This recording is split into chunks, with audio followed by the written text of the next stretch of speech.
Hello, everybody. Welcome into GSMC's Down by Contact Sports Podcast. I am your host, Jeremy Lapidus. Today is Monday, March 3rd. It is officially March. Hope everybody's having a great day so far. We have a lot to get into, some wild stuff over the weekend, including a massive trade in the NFL that saw Deebo Samuel swap teams. Deebo Samuel now a Washington Commander in exchange for a fifth-round pick. We'll also talk a little bit more about Matthew Stafford. He, of course, returns to the Los Angeles Rams after rumors were that he would go to the Raiders or the Giants. We'll talk about what his contract looks like. Then we're going to get into a little bit about what Rick Pitino said, head coach of St. John's, a legendary head coach, a legendary figure in college basketball. As it is March, we got to lock in a little bit for March Madness before continuing our series, getting into some off-season preview for the Chicago Bears, a crucial off-season for them, and what a big offseason means for the Chicago Cubs. But before we do that, remember, if you would like to be an even bigger part of the show than you already are, all you need to do is go to gsmcpodcast.net. Or if you're on YouTube, you can use that super chat feature. If you do either of those two things, a message should pop up on the bottom of the screen for you, me, and everybody else around the world to see. If you do have a burning question about sports, go ahead and throw that in the comments. Throw it in the chat. I will get to it as soon as I possibly can. I appreciate everybody so much for sticking around, talking some sports with me here on a beautiful Monday, March 3rd. But like I was saying, we are going to get into our first topic, which of course is Deebo Samuel. Deebo Samuel officially finds a new home. This is someone that has been unhappy or reportedly asked for trades multiple times over his tenure with the San Francisco 49ers.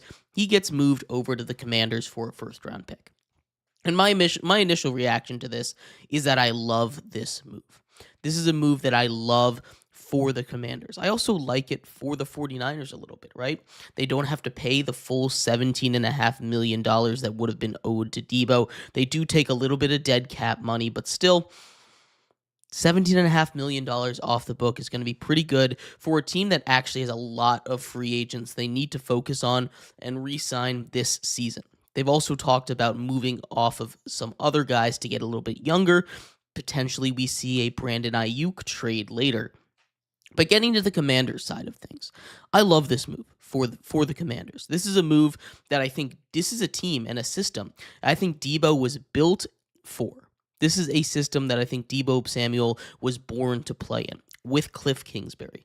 Cliff Kingsbury is a guy that loves to use his short passing game over the middle, behind the line of scrimmage, get the ball out of your quarterback's hand quickly, very creative with the movement behind the line of scrimmage, all stuff that Deebo Samuel excels at, and all stuff that the Washington Commanders, quite frankly, were just not very good at last season. Now, Deebo Samuel has been on the decline since his all-pro explosion in 2021. He's not going to be that kind of player. He's not magically going to become this all-pro guy after 4 years of not being him. He's not going to go from 50 catches for 670 yards and 4 touchdowns to a guy that, is going to go for 1,400 receiving yards again and is going to run for another 400 on the ground. He's not going to be putting that up again. But this is someone that if you get him into the right system, especially with a wide receiver like Terry McLaurin on the outside, which when he was super productive, even when he was a little bit less productive than 2021, when he was as productive as he was in 2022 with 2022 or 2023 with the emergence of Brandon Ayuk, I think that's kind of how it's going to go with Terry McLaurin there, right? You have a guy that's a really big threat down the sidelines, and that's something that he hasn't had over in San Francisco for a long time. Deebo Samuel excels at being over the middle of the field. You get the ball in Deebo Samuel's hands over the middle of the field, he's going to make something happen. He's going to make a guy miss, break a tackle, and that's his specialty. The other thing, like we said, the Washington Commanders run a lot of wide receiver screens. It gets to the point where it's not fun to watch their game sometimes because that's all they seem to run, whether that's because of Jaden Daniels being a rookie quarterback or it's just because of the system that Cliff Kingsbury wants to run. it's still something that Deebo Samuel will be amazing at. We've saw him be pretty effective last season on the punt on the kick return game, right? You get him the ball in space, he'll bounce off a couple tackles, he'll be able to move the ball downfield. And that's kind of the role that I think he's going to play in Washington. He's going to take over the role of a Noah Brown or an Olamide Zaccheaus, these guys that were wide receiver twos at different stretches of the season. Olamide Zaccheaus was the number 2 receiver. By yardage, he only had about 500 yards, right? You're going to be able to get that at a Deebo at a minimum. In the playoffs, Noah Brown was the wide receiver too. He was a guy that really stepped up against the Lions, a guy that had huge games, huge performances, especially down the stretch of the season. This is someone, if you're able to get Deebo Samuel into that kind of role, a guy that will open up the middle of the field, something that they just had Zach Ertz doing. And Zach Ertz, as good as he is, Zach Ertz isn't someone you want to be your primary middle of the field target. You get 56 screens a year to Deebo Samuel. Obviously, they're not going to all go to Deebo Samuel, but they ran the 3rd most wide receiver screens in the NFL. The Washington Commanders did last year. You get Deebo Samuel the ball in space, and you just let something happen with him. This is going to be an offense that's going to go. How good does this make the Commanders, though, is the real question. This is a Commanders team that made it to the NFC Championship game last year. This is not a move that's going to push the Commanders over the top of the Eagles, a team that decimated them in that game, right? This is a move that is going to help open up that offense even more than it already was. But the biggest problem for the Washington Commanders was not on the offensive end. The biggest problem for the Commanders was on the defensive end. The good news is the Washington Commanders still have over $70 million in cap space to go out and make something happen. They only gave up a 5th-round pick that they were able to use when they got rid of when they got rid of other receivers earlier on in the season. Right, this has been a masterclass by Adam Peters. Adam Peters, the former 49ers assistant GM. He spent a lot of time over there. He helped draft Deebo Samuel. This is a guy that has relationships over there. And Deebo Samuel comfortable with Adam Peters. I think this is a really good move. There's obviously a risk in this. Deebo Samuel has been on the decline every single year since 2021, whether that be because of injuries or the offense changing as we get more and more of Brock Purdy. That's up for interpretation. But I think this is a great move, great change of scenery move for Deebo Samuel, for the Washington Commanders, and I really don't see a way that this doesn't improve their team pretty drastically. There were times when, especially against the Eagles early in the season, the first time they played each other, they were shut down because the Eagles were able to stuff up that run game. Deebo can help in that a little bit. And they were able to shut down Terry McLaurin, which they did twice, really. Terry McLaurin was the driving force of that offense. Outside of the quarterback, if he had a good game, the rest of the offense generally had a good game. I really do love this Deebo move. I don't think there's a downside for the Washington Commanders in this one. There's a lot of people that I've seen saying that this doesn't change too much, and sure, it doesn't change too much, but it shows that the Washington Commanders are going to be out there, they're going to be buyers, and they're going to be trying to make this team better as quick as possible, surrounding their young quarterback in Jaden Daniels. You also get a Deebo Samuel at age 29 that still's got a good amount of years left in the tank. You're not expecting him to be a wide receiver 1. You got him for a 5th-round pick. You're expecting him to be a wide receiver 2, potentially even a wide receiver 3. This is a move that is not going to hurt you deep into the future, even if it doesn't work out right away. Even if it doesn't work out at all. If Deebo Samuel was sitting in the 5th round, I think anybody would go and draft him. He is someone that is well worth a 5th-round pick, and he's someone that I think fits near perfectly into this Washington Commanders offense. But I'd love to hear your thoughts on this. How do you think this trade went? Do you think the Commanders killed it? Do you think they got fleeced? Do you think Deebo's going to do a good job over there or not? I'd love to hear your thoughts. We're going to take a quick break. When we come back, we turn our attention over to Matthew Stafford. Matthew Stafford, now the reminted quarterback of the Los Angeles Rams. Is it a good move? How much did he get paid? We'll talk about all of that and more coming up next here on GSMC's Down by Contact Sports Podcast. I feel like I'm losing my mind. Is everybody in the world blind? Please, Lord, give me a sign, a sign. I feel like I'm losing my mind. Is everybody in the world blind? Please, Lord, give me a sign, a sign. I wanna be the greatest. Everybody on the fake shit. I look around and feel like everybody is the fakest. I make this every day and I'm impatient, hoping one day I blow up from the basement. Statement, the top is so vacant. I don't hear shit that I think is amazing. Waiting for my day when I'm playing sold out shows for 1,000 faces. Hey, give me that crown, get in my way and to be put down. It ain't your place, all this my town. If I want that shit, then I'll get it right now. I'm losing it, the noose it fits. I'm losing shit, a stupid myth. You choose to live or choose to dip. You choose to fight or lose your grip and lose a gift. I feel like I'm losing my mind. Is everybody in the world blind? Please, Lord, give me a sign, a sign. I feel like I'm losing my mind. Is everybody in the world blind?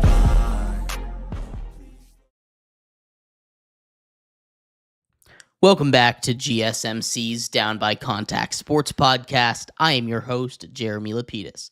Today is Monday, March 3rd. If you are just tuning in, we just finished going over the Deebo Samuel trade that saw Washington send a 5th-round pick to San Francisco in exchange for the 2021 All-Pro receiver, Deebo Samuel. In this segment, we turn our attention to another team in California and their negotiations with one Matthew Stafford. The Rams and Matthew Stafford have reportedly agreed on a restructured contract. We'll talk about what that means for him, what it means as repercussions continue to go around the league, and much more. But before we do, remember, if you would like to be an even bigger part of the show than you already are, all you need to do is go to gsmcpodcast.net. Or if you're on YouTube, you can use that super chat feature. If you do either of those two things, a message should pop up on the bottom of the screen for you, me, and everybody else around the world to see. If you do have a burning question about sports, anything at all that you would like to ask, go ahead and throw that in the comments. Throw it in the chat. I will get to it as soon as I possibly can. I appreciate everybody so much for sticking around, talking some sports with me here on a beautiful Monday, March 3rd. But like I was saying, we are going to get into a little bit on Matthew Stafford. Matthew Stafford, one of the best quarterbacks in the NFL, a top 8 quarterback in my opinion, one of the top 3 quarterbacks in the NFC, gets his big money finally. He was one of the first big dominoes that needed to fall this NFL offseason. Of course, there are a lot of QB-needy teams, whether it be the Jets, the Giants, the Steelers, the Raiders, the Titans, the Browns. There are a lot of QB-needy teams out there that were chomping at the bit to go and get Matthew Stafford.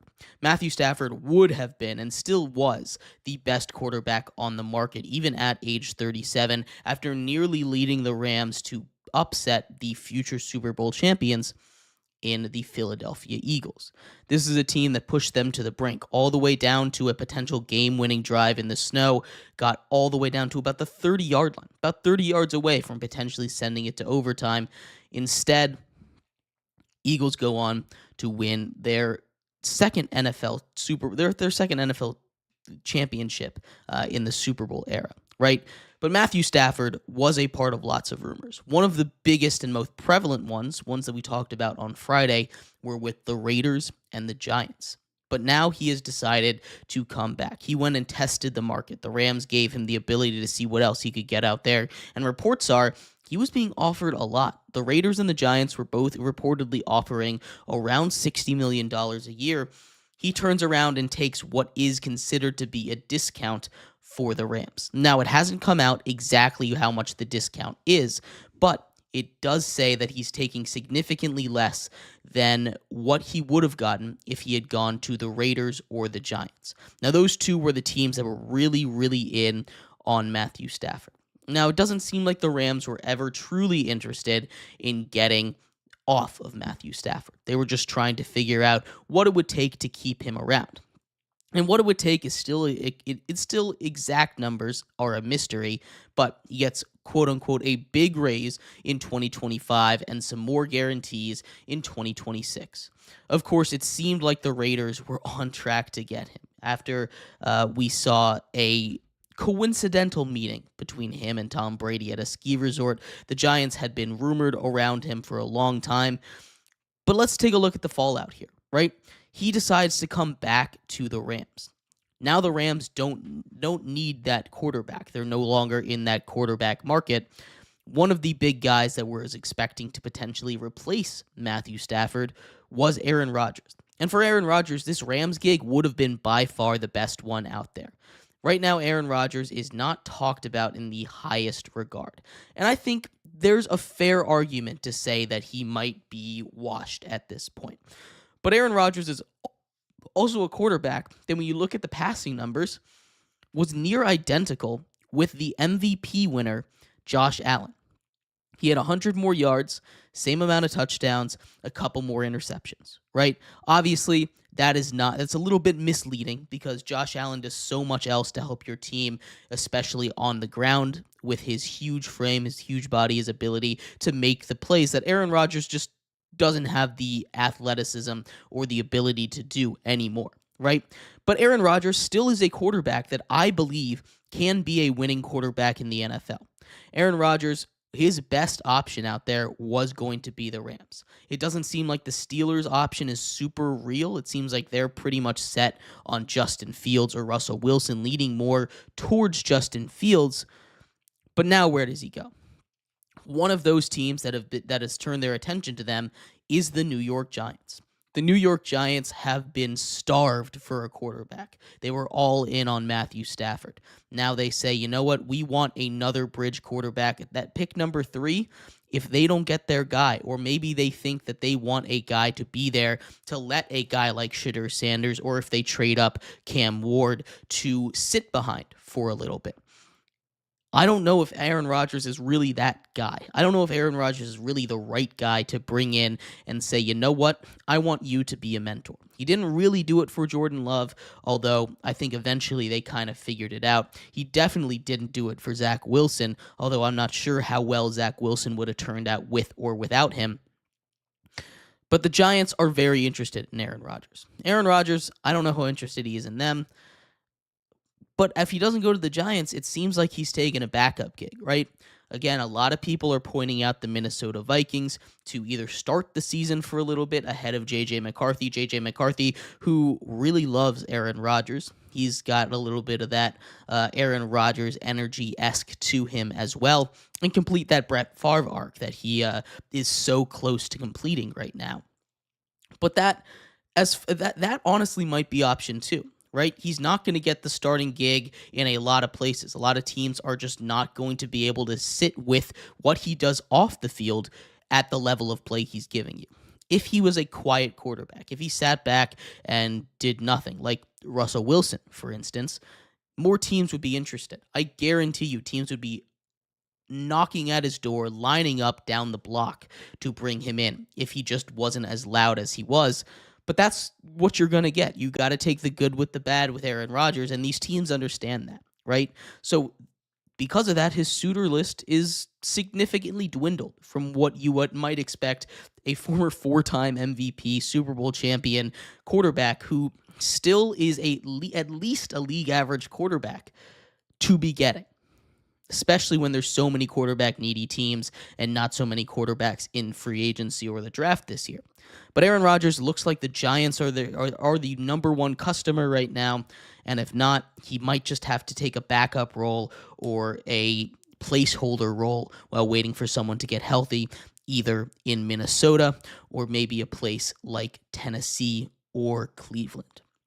But the bigger fallout, I think, goes with the Raiders, because the Raiders truly were Matthew Stafford or bust, from what it seems. A report came out that the Raiders weren't super interested in Sam Darnold eventually, or Russell Wilson originally, right? Russell Wilson would reunite with Pete Carroll. Sam Darnold looking for a place to start. But now that they don't have Matthew Stafford, Do they turn back their attention to a Russell Wilson? Is Russell Wilson back on the table? I think he absolutely should be. The two options, Russell Wilson and Sam Darnold, probably are the best options. Do they go back to Jimmy G? That didn't work. I doubt that they go and sign him. But Russell Wilson is someone that I think could fit really well. Of course, he already has that previous success. We talk about the NFL. We just talked about Deebo going to Washington. A lot of that, and a lot of the reason I think that Washington was willing to make this trade was because Adam Peters, the GM, has a relationship with Deebo Samuel, has a relationship within the 49ers organization, and decided that he was willing to take the risk. We have Pete Carroll now, who knows Russell Wilson very well, had his most successful years with Russell Wilson in the NFL. That's a reunion that I think could work pretty well. Sam Darnold, he doesn't really know as well. And I am not on that Sam Darnold hype train. I understand if you are. He had a good season last year. He led a very successful offense, but it was a stacked offense that I truly believe any half-competent quarterback could succeed in. Succeed to 14 wins? Maybe not.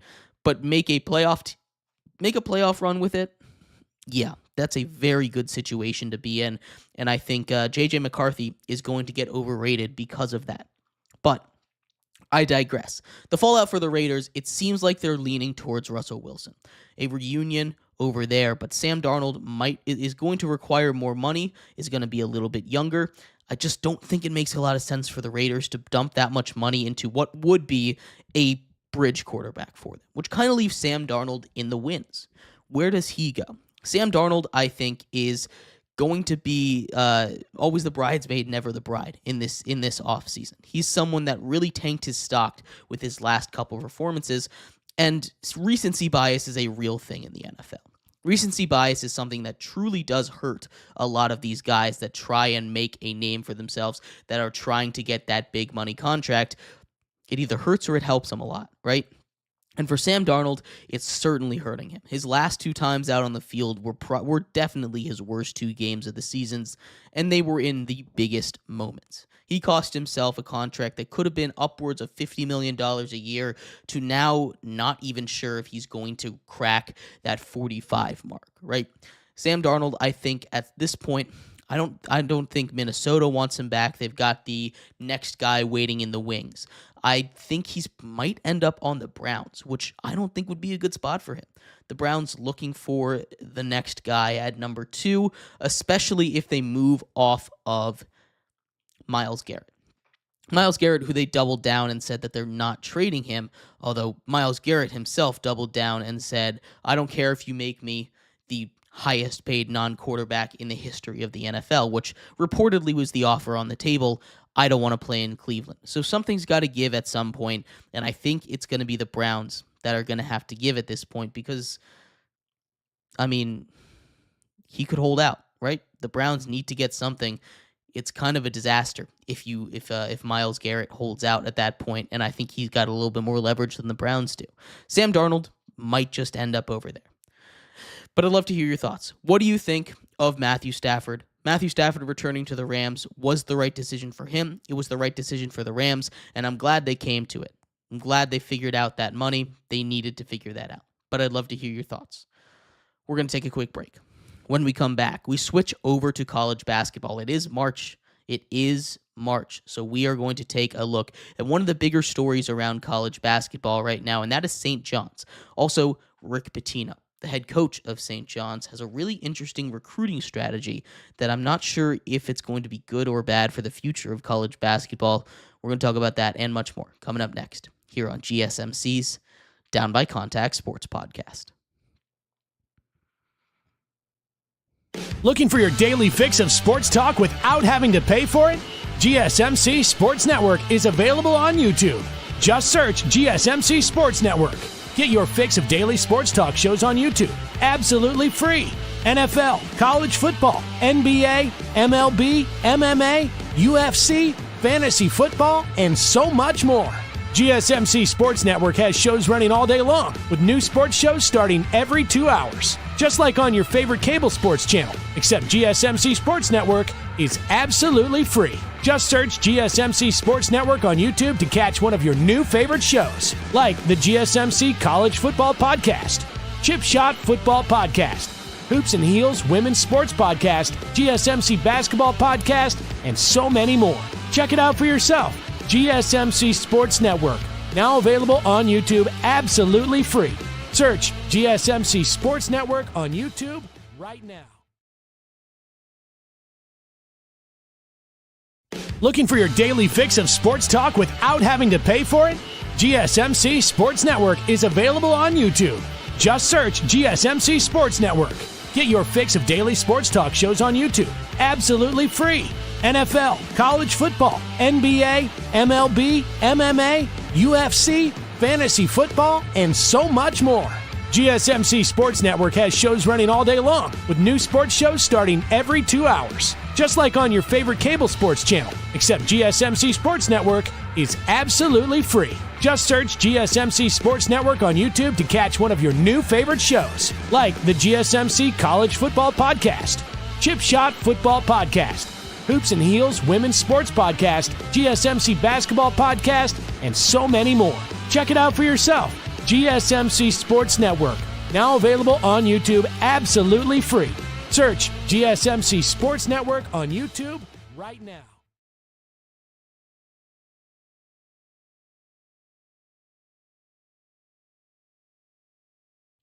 Welcome back to GSMC's Down by Contact Sports Podcast. I am your host, Jeremy Lapidus. Today is Monday, March 3rd. If you are just tuning in, we just finished going over Matthew Stafford re-signing with the Los Angeles Rams and the fallout from that around the NFL. In this segment, we're going to get into a little bit of college basketball. It's March. The madness is right around the corner. We're going to talk about St. John's a little bit. A really interesting team, but also a really interesting recruiting strategy from their head coach, Rick Pitino. We'll get to that in a second. But before we do, remember, if you would like to be an even bigger part of the show than you already are, all you need to do is go to gsmcpodcast.net. Or if you're on YouTube, you can use that super chat feature. If you do either of those two things, a message should pop up on the bottom of the screen for you, me, and everybody else around the world to see. If you do have a burning question about sports, anything at all that you would like to ask, go ahead and throw that in the comments. Throw it in the chat. I will get to it as soon as I possibly can. I appreciate everybody so much for sticking around, talking some sports with me here on a beautiful Monday, March 3rd. But like I was saying, we are going to get into a little bit of college basketball talk here, specifically surrounding Rick Pitino. Rick Pitino, the head coach of St. John's up in New York, he says he will not recruit a single high schooler, which is really interesting to me, right? Aside from the fact that St. John's, a top 10 ranked team in the country right now by the AP poll, a team that's going to get a top 3 seed as long as they continue to win out right now in the Big East, a team that is built really weird compared to what you might expect basketball to look like. They're not the greatest they're not the greatest three-point shooting team. They're not the greatest offensive team. What they are is big, strong, physical. They will out-rebound you. They will play tough physical defense on you, get you out of your game, and that's why they're winning basketball games right now. They're going to be an interesting one to watch as we get further into March here. But Rick Pitino, as their head coach, is a guy that's seen a lot of success. He's a guy that's been a legend of the game throughout his career in multiple stops around the NCAA. He says he's done recruiting high schoolers. With the state of the NIL and the state of the transfer portal, he says he's done. Not going to recruit a single high schooler, which in my opinion is probably going to come back and bite him in the long term. In the short term, it's not a big deal. He says he's going to replace his graduating guys, of which there are 3 seniors or grad students on this team, with the transfer portal. And that's not the worst thing. This is not a St. John's team that is particularly old. This is a St. John's team that will at least stick together for a little bit longer, as long as these guys don't leave for bigger colleges and transfer out, which when you're a team as successful as St. John's is, and in a conference like the Big East, you should be able to keep a majority of your guys. Not a guarantee you'll be able to keep all of them, but a majority of them you should at least have the ability to keep around. They're going to spend that NIL money on the transfer portal, which, like I said, is an interesting strategy. This is something that could, if it's successful for Rick Pitino and St. John's, be a ripple effect for the rest of the sport. We already start to see this in a lot of different places. Mid-majors continuously get picked apart by these bigger programs, the best of those players always ending up in a power conference, in a Big East, in a Big Ten, in an SEC, in the ACC, in places like that from around college basketball. You always want to move up, right? And you can't blame those guys for doing it, but that's on the transfer portal. If you're using NIL money, he said he would pass up a 5-star to go and get someone in the transfer portal. Now, experience is important in college basketball. We've seen teams like that Zion-led Duke team a couple years ago flushed with talent. The number 1 overall seed in March Madness get upset. We've seen recently, the last couple years, an experienced UConn team win back-to-back titles. We've also seen what happens when guys stay together. When you have a high level of continuity, when you have a high level of experience, it generally bodes well when it comes to March. It's something that helps. Being able to, say, we've been here before, we know what it's like to play under the brightest lights. It's something that can get to some of these young guys, right? It's something that can get to some of these players, and that's a normal thing, right? But having that experience, having that continuity under a same coach with the same team not only makes you a better teammate, but it just makes you a better team in general, right? You know what your guys are going to do. You know what their strengths are. You know what their weaknesses are. You know if I cut in, he's going to be in the corner. You know where these guys are supposed to be. You know when they're doing wrong. You know who do you work best with on the pick and roll. You know all of this stuff if you play together longer. It just naturally makes you better. And with the transfer portal, it kind of hurts that. The transfer portal is not a bad thing inherently, right? The transfer portal in general, I would say, is a good thing. It helps these schools continue to play at a high level, but it also helps the players that deserve to play at a higher level get to the higher level they're at. As a fan of a mid-major team, I'm never going to be a full advocate for the transfer portal because they keep sapping the talent from my teams, right? But the transfer portal also helps these mid-major teams, especially if they're one of these mid-major teams that's constantly trying to make a tournament appearance, constantly making those tournament appearances, whether it be auto bids or not. They're going to be one of those higher tier mid-major teams, right? One of those teams that's going to be a stepping stone for these guys going across to whatever they think they can be. It's still a step up from a lot of other schools, right? So it's something that isn't a bad thing at all. But saying you're not going to recruit a single high schooler, saying you're done recruiting these young guys, you'd pass up a 5-star, I think can actually hurt you when it comes to the transfer portal, because a lot of times where these guys transfer to isn't random. Every once in a while, you have a Duke or a UNC come knocking on your door if you play if you play for a UMBC, right? A team that if you play for UMBC and you have a Duke or North Carolina come offering out of nowhere, go and take that, right? But a lot of times, these coaches these guys that are transferring are going to places that recruited them at least a little bit in high school, right? It's still a pipeline, right? These coaches, they're not just going to recruit some random player. They're obviously going to go off people they know, and it's a lot easier to know what you're getting with a guy that you've already studied, a guy that you've said he will work in my system, and a guy that you have actively recruited. Easier for the coach to target and easier for the player to be like, I know I want to work with this guy. I know I like this guy, because it's equally important for these players to go to a place that they enjoy, a place that they think they'll be successful at. And if you already have a relationship, it just gets that much easier to do it. So as much as I respect Rick Pitino, as much as I think Rick Pitino is a legendary coach and someone that knows a lot more basketball, a lot more college basketball than I do, right? It's still something that I think will hurt him in the long run. In the short term, he still has these relationships with guys that he can get out of the transfer portal.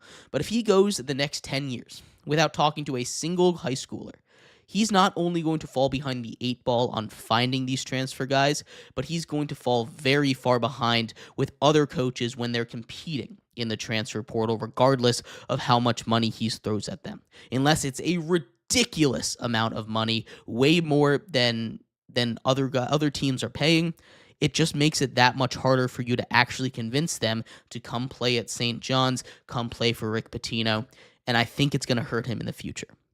I'm curious to see how it goes, because if this works, maybe other teams, maybe other big teams, maybe other conferences, maybe other teams in the Big East continue to say, yeah, we're done with high schoolers, which will push high schoolers over to the mid-majors, which is just going to basically be a step along the way to this to the bigger programs. Maybe they stay a little longer in college, or maybe they start to propel some new colleges to the top, some new conferences to the top. It'll be really interesting to see. But if this is the beginning of a pattern, which I don't think it will be, because I don't think this is going to work out in the long run, I'm very curious to see the effects. But I'd love to hear your thoughts on this. Do you think it's a good idea to stop recruiting high schoolers? Do you think it's something that will work in the long run for some of these bigger schools? I'd love to hear your thoughts. We're going to take a quick break. When we come back, we continue our series of what a dream NFL offseason might look like, what the perfect NFL offseason might look like for the Chicago Bears. A massive offseason for them. We'll talk about that and much more coming up next here on GSMC's Down by Contact Sports Podcast.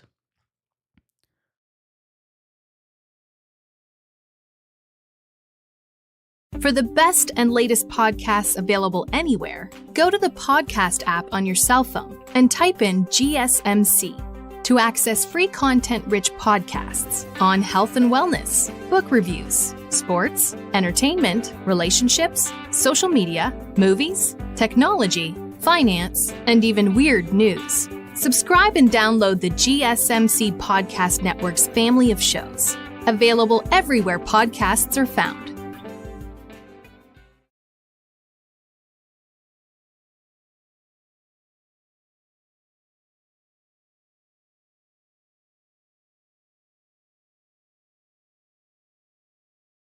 For the best and latest podcasts available anywhere, go to the podcast app on your cell phone and type in GSMC to access free content-rich podcasts on health and wellness, book reviews, sports, entertainment, relationships, social media, movies, technology, finance, and even weird news. Subscribe and download the GSMC Podcast Network's family of shows, available everywhere podcasts are found.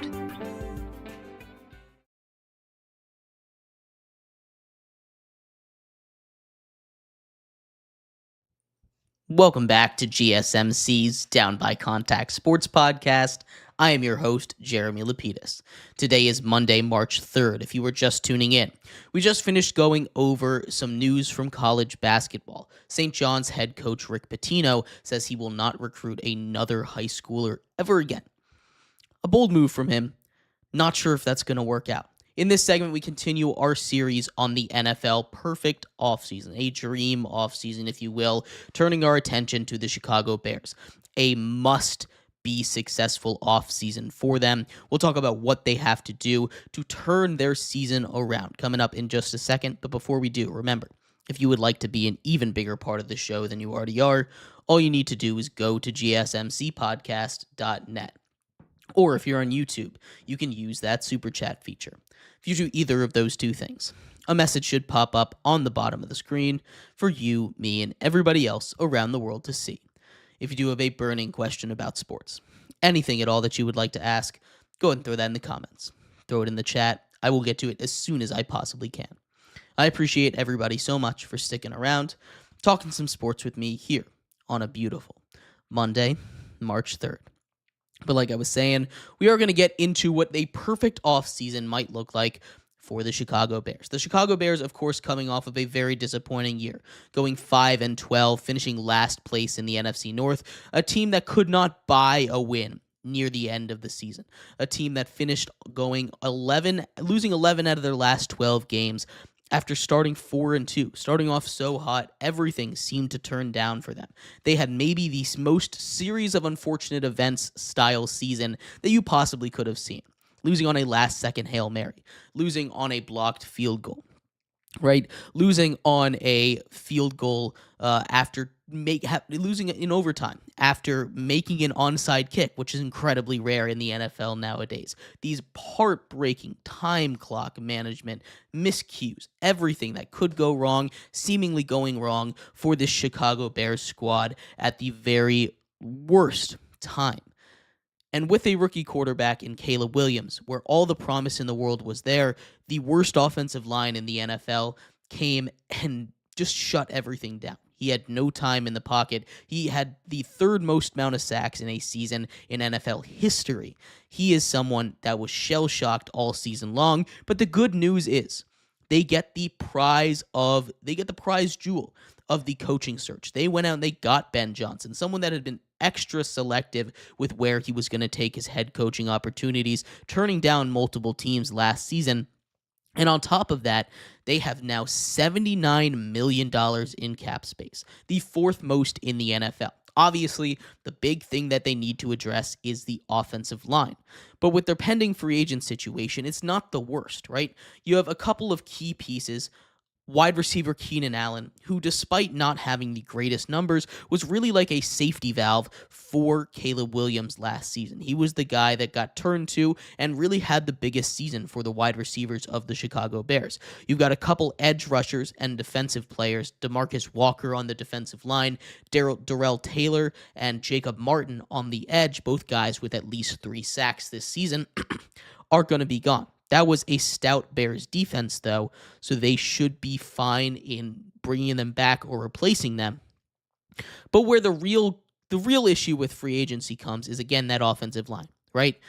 Both of your guards, Tevin Jenkins and Matt Pryor, are gone, as well as your center in Coleman Shelton. All 3 of your interior offensive linemen are gone. Now, the outside offensive linemen also probably need to be gone, but they can address that over free agency and the draft. So I don't think there's any of these guys that is a must re-sign. If you want to bring back a couple of them, maybe the defensive players, maybe you bring back Keenan Allen if the deal is cheap enough, but this is not a team that needs Keenan Allen, right? They have DJ Moore, a top receiver in the NFL. They have Rome Odunze, who they drafted in the top 10 last season. This is someone that is a little bit older, a little bit washed, not really bad, but someone that is not quite at the same level that you might expect him to be if you're paying him the big money. In free agency, what can I say? I can keep saying it again and again. Offensive line, offensive line, offensive line. You have $79 million. Spend it on the line. Now, a couple of the top guys that I would have targeted have been franchise tagged in Ulrich Johnson and Trey Smith for the Rams and the Chiefs, but that still leaves a couple of good options. You have Cam Robinson, a left tackle who got traded mid-season. He's someone that I think would be huge for the Bears to bring in.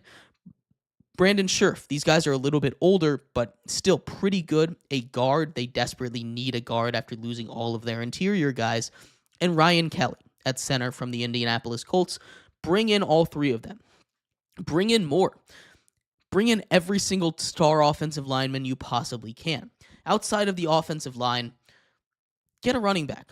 Ben Johnson loves his running backs. He has developed one of the best two-headed monsters in the NFL in Detroit over there with David Montgomery and Gibbs over there, right? This is one of the best two-headed monsters over there. And that's a tough thing to just bring back up and do again. It's not something he's just going to be able to try and just develop. They have DeAndre Swift, who Ben Johnson decided wasn't good enough. He's still a guy that might be interesting, but there's a couple running backs on the market that if you can get cheap enough might be interesting.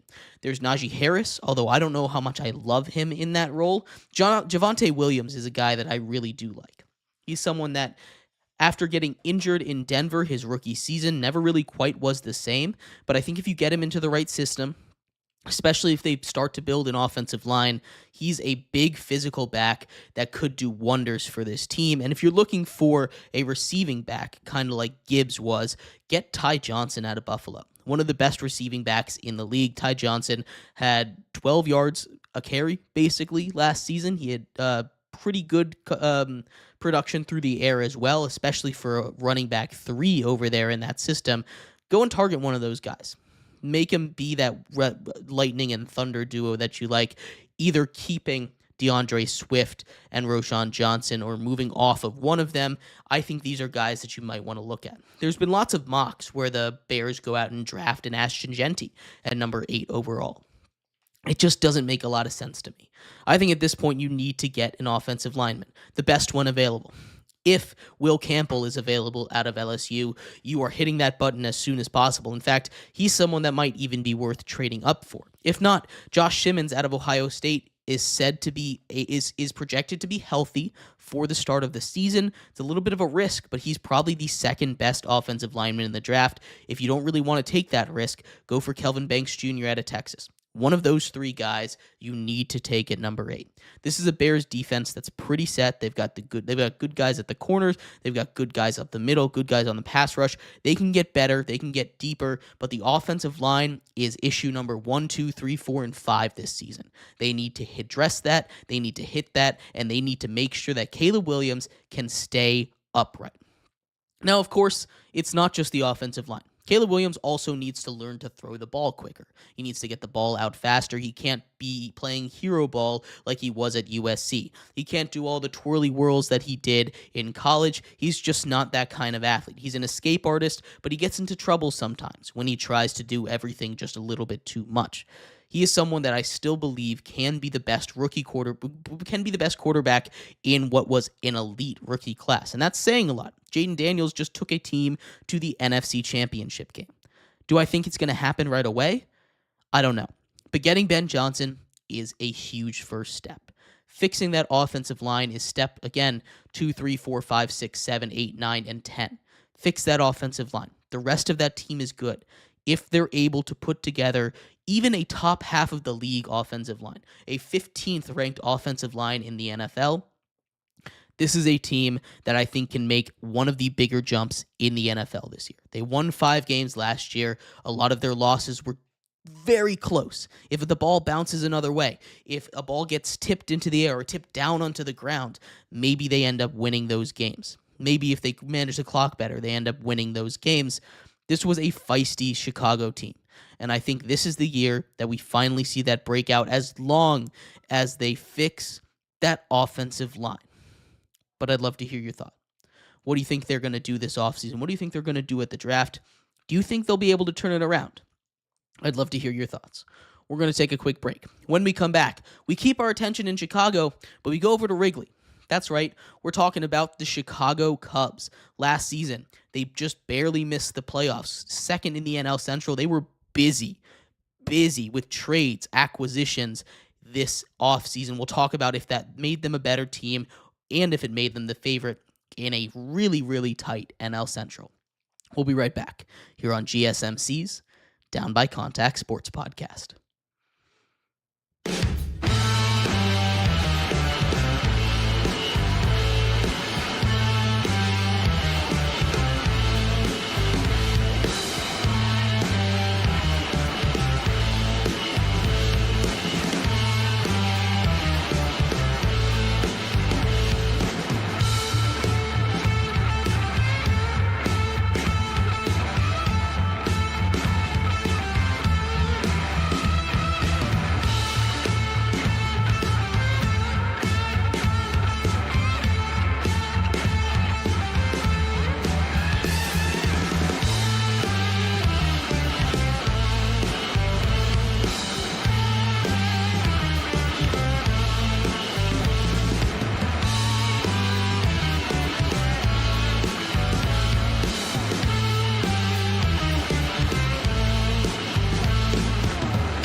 Welcome back to GSMC's Down by Contact Sports Podcast. I am your host, Jeremy Lapidus. Today is Monday, March 3rd. If you were just tuning in, we just finished going over what a perfect offseason might look like for the Chicago Bears.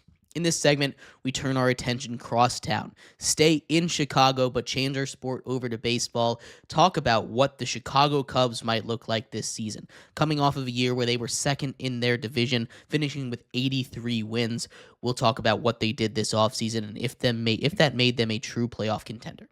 But before we do, remember, if you would like to be an even bigger part of the show than you already are, all you need to do is go to gsmcpodcast.net.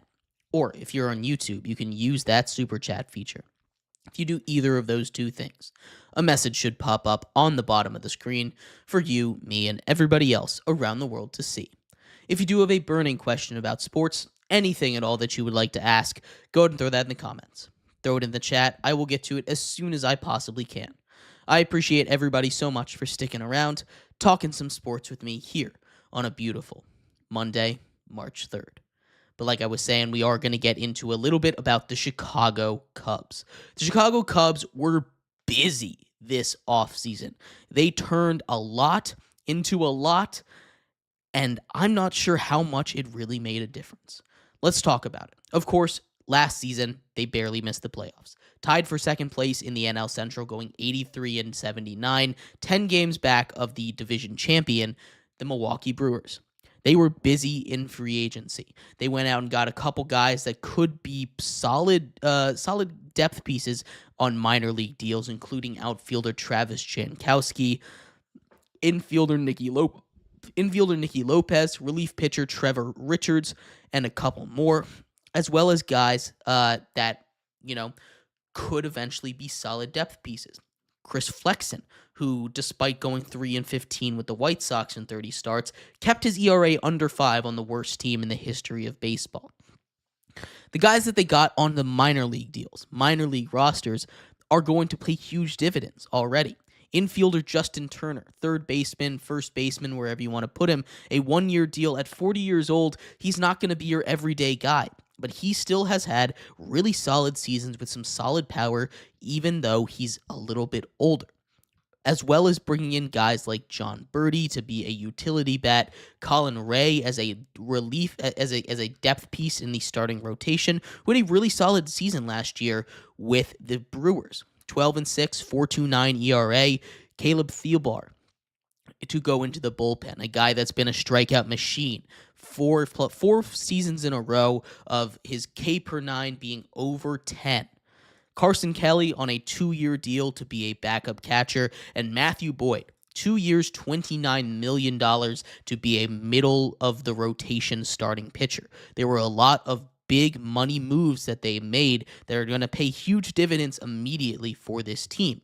But it wasn't just that. They were busy in the trade market as well. They went out and got Ryan Brassier with the trade with the Dodgers for cash. He's going to be a piece of that bullpen. With the Astros, they made a couple big moves, getting their closer in Ryan Presley, giving up Juan Bello, and as well as getting Kyle Tucker, one of their starting outfielders, in exchange for third baseman Isaac Paredes, who's going to kill it over there in Houston, starting pitcher Hayden Wesneski, and third base prospect Cam Smith.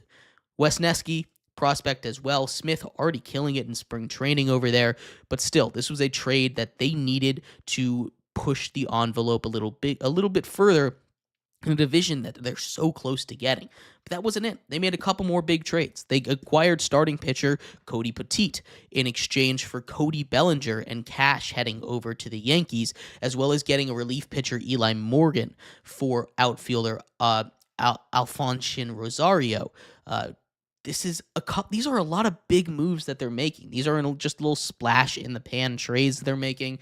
These aren't just throw it away, kind of tossed in the corners of the minor league trades. You're getting starters. You're getting Kyle Tucker, Ryan Presley in these trades. These guys that, sure, they're a little bit older, but these are going to be massive pieces of your team for the next 2-3 seasons if you can keep them on. You had to give up a lot for Kyle Tucker, one of the best hitters in the game. Isaac Paredes, who they traded for at the deadline last year, but I think this works out better for them anyway.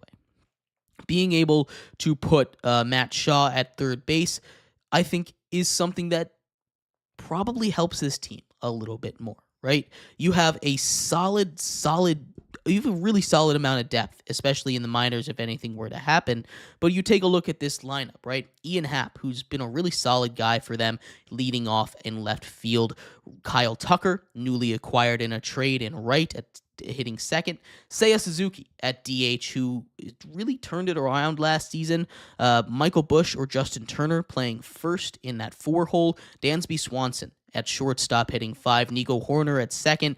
Pete Crow Armstrong, really great guy who just graduated out of being a prospect in center field. Elite defense over there. Matt Shaw at third and Miguel Amaya at catcher with, of course, the newly acquired Carson Kelly right behind him. Right, but it wasn't all roses, right? They had to let a couple people go, including Patrick Wisdom, who was huge for them when they blew it up the first time. Michael Tachman, Nick Madrigal, Kyle Hendricks, Jorge Lopez, and Drew Smiley, right? It wasn't all additions. This was a team that was busy in the offseason. When you compare it to a team like the Cardinals, who they had the same exact record as last year, who did literally nothing. This is a team that is looking to build on the positives that they had. They're looking to build on being so close to the playoffs, and they're looking to build back from a team that blew it up and was in a full rebuild not that long ago, right?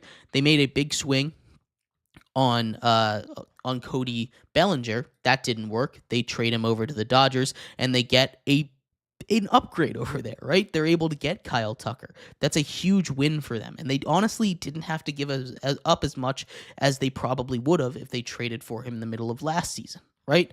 You look at the rotation. Sure, it could be a little bit better, but Shoto Imanaga was really good last season. Justin Seal and Jamison Tyone are solid middle-of-the-pack guys, and Matthew Boyd and Colin Rea we talked about when we were getting the free agent additions.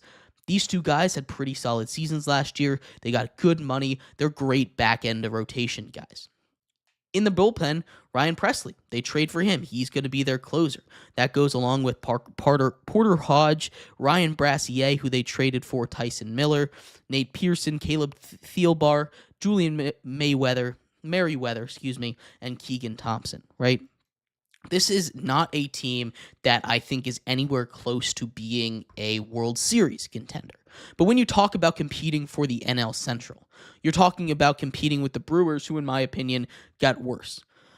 You're talking about competing with the Cardinals, who in my opinion got worse. You're talking about competing with the Pirates, who aren't there yet. I think they got a little bit better, but they're not there yet. And you're talking about competing with the Reds, who could be there. They're a very young team that if their guys develop, if they stay healthy, if their pitchers, especially their pitchers, stay healthy, they could be good. But right now, the Cubs, I think, probably are favorites to win this division. This is the most wide open division in the sport, though. This is not a division that the Cubs are going to run away with, but would you look at the additions that they made?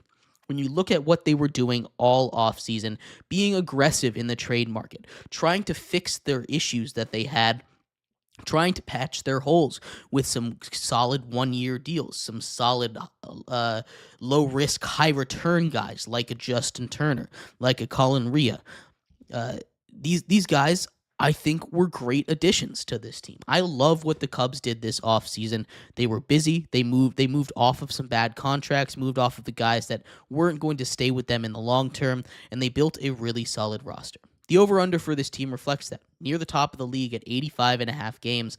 I think they go over that. I think they win this division, and I think the Cubs make their way back to the playoffs, finishing 87-75. But I'd love to hear your thoughts. What do you think about the Cubs offseason? What do you think? Do you think they're going to make the playoffs this year? I'd love to hear your thoughts.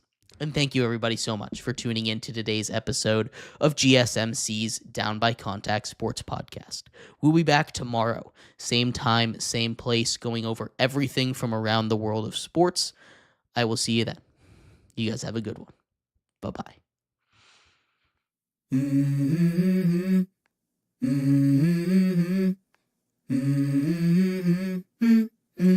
Let's go.